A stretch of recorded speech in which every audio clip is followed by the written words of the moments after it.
tez hojatga chiqish, kechalari uyqusizlik. Bu prostata bilan bog'liq muammo va bu sizning ishonchingizni ham ta'sir qiladi.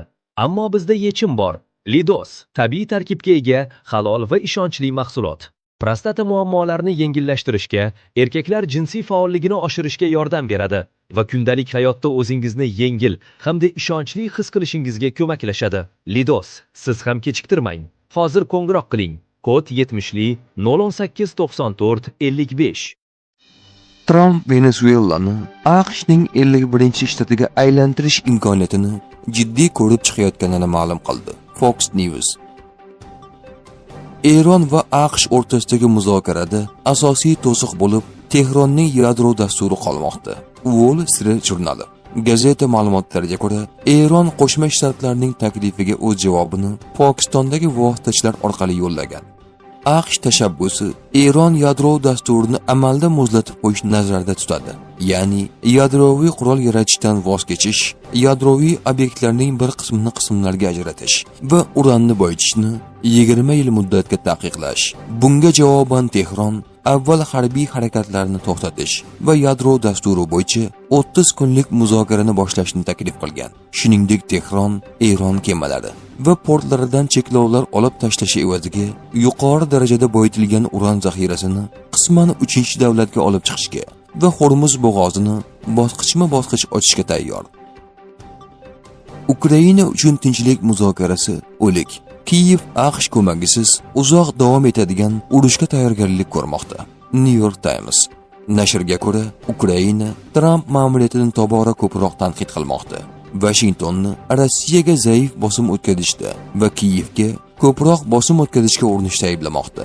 AQSh Ukrainaga yordamni 99% ga qisqartirdi va Yevropa uning asosiy homiysiga aylandi.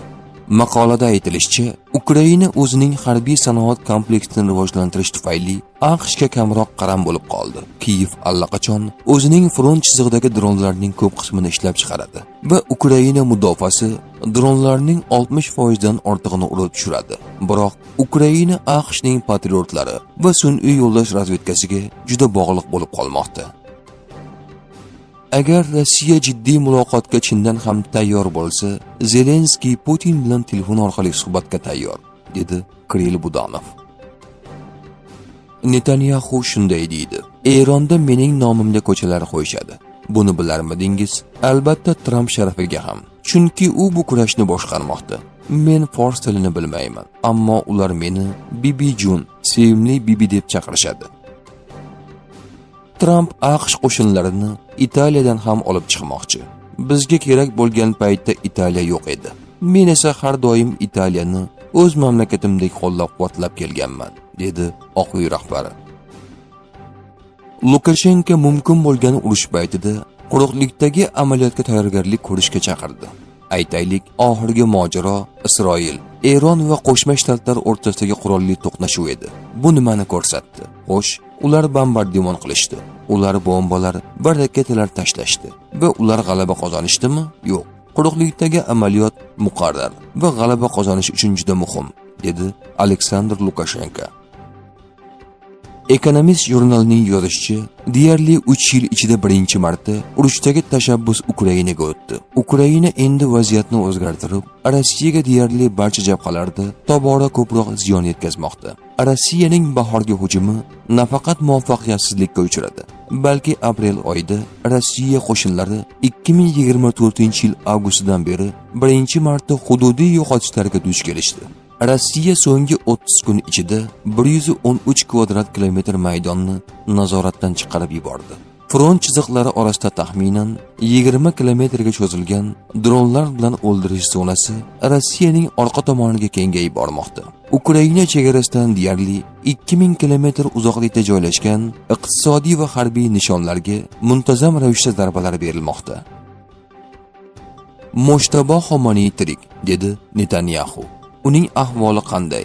Aytish qiyin. U qaysidir bunkerda yoki birorta yashirin joyda tiqilib yotibdi, degan Isroil bosh vaziri. Eron yadroviy qurolga ega bo'lganidan 1 soat o'tgach Isroilga zarba beradi, dedi Donald Trump. AQSh rahbari Tehron hech qanday holatda yadroviy qurolga ega bo'lmasligi kerakligini ta'kidladi. Agar men Obama kelishuvini bekor qilmaganimda, ular uni 6 yil oldin qo'lga kiritib, darhol ishlatishgan bo'lardi. Shu bilan birga, Eron muzokara guruhiga yaqin manba Tasnim axborot agentligiga Eron boyitilgan uranni mamlakatdan olib chiqishga rozi bo'lmaganini aytdi.